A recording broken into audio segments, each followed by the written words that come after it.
अब sir Israel की इससे दिक्कत पहले एक छोटा सा सवाल है केतन भाई। हाँ जी, हाँ जी, हाँ जी। ये सऊदी अरेबिया और ईरान, इनका झुकाव चीन की ओर क्यों हो रहा है? अमेरिका से सऊदी तो हट रहा है, लेकिन चीन की ओर झुकाव होना, रूस की ओर, यानी कि रूस भी साथ उसी उसी ग्रुप में आ जाता है। इस पर्टिकुलर झुकाव का कारण क्या है? और अमेरिका से क्या कोई सऊदी अरेबिया का रंजिश तो नहीं है, लेकिन शायद कोई उसको लेसन देना चाहता है, या उसको कहना चाहता है कि मैं फुल्ली तेरे ऊपर डिपेंडेंट नहीं हो सकता है। अरामको का नया बड़ा इन्वेस्टमेंट आ रहा है चाइना के अंदर, जो बाकी किसी देश में नहीं आ रहा है।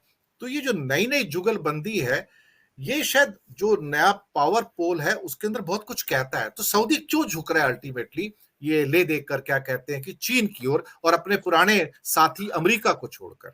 इसका क्या जवाब हो सकता है? ये दीवार पे लिखा हुआ था। एक तो आपको या शायद याद होगा कि ट्रंप ने अभी भी 3-4 दिन पहले इंटरव्यू दिया है। उसने तारीफ की जी की, पुतिन की, किम की। तो सऊदी अरेबियन प्रिंस जो थे, तो ये जो से अब ये चर्चा, अब जो फुकियामा ने कहा था कि this is a new world order, but ये अब पूरा न्यू वर्ल्ड ऑर्डर, उसने अभी एक रिसेंटली आर्टिकल लिखा है कि उसको रिविजिट करना पड़ेगा। तो सऊदी अरेबियन प्रिंस है, वो आपको पता होगा वो किंग नहीं है, किंग के लड़के को, किंग का लड़का भी है।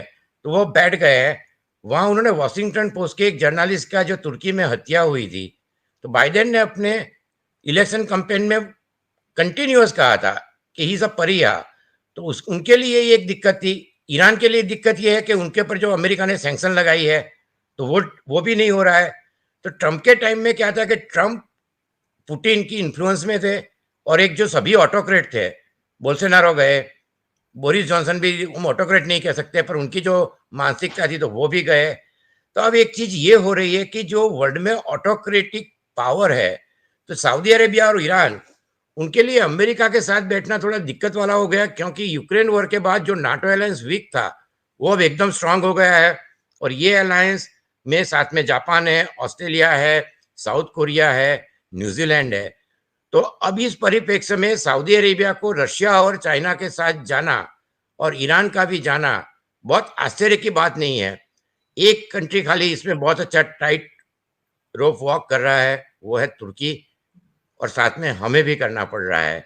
तो ये तुर्की को भी, आपने देखा होगा कि अभी अभी मैं चाइना का जो हम बात कर रहे थे कि उनका प्रभुत्व कैसे बढ़ रहा है, तो लूला अभी चाइना गए थे, तो उनको बाइडेन ने तुरंत बुला लिया था। उन्होंने कहा कि अमेरिका इज इंटरफियरिंग।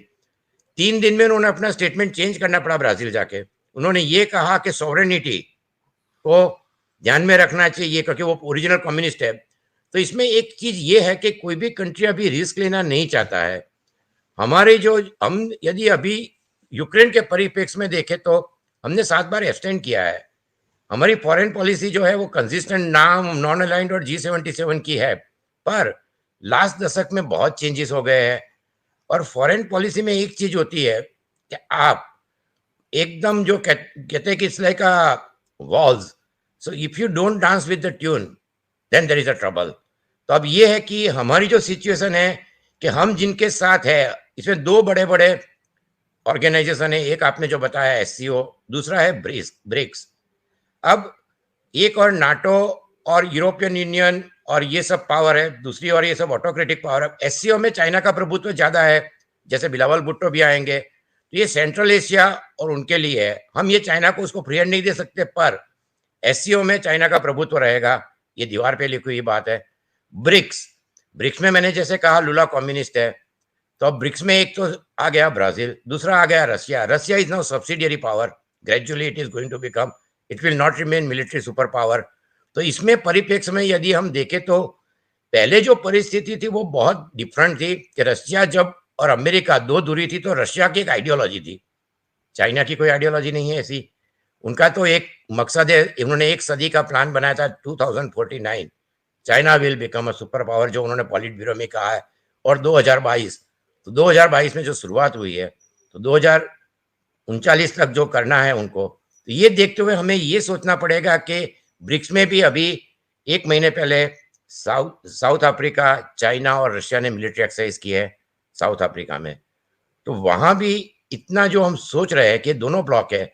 और तीसरा ब्लॉक जो आपने कहा, वो ब्लॉक, एक जमाना था कि G77 था, नाम में 101 कंट्री थे।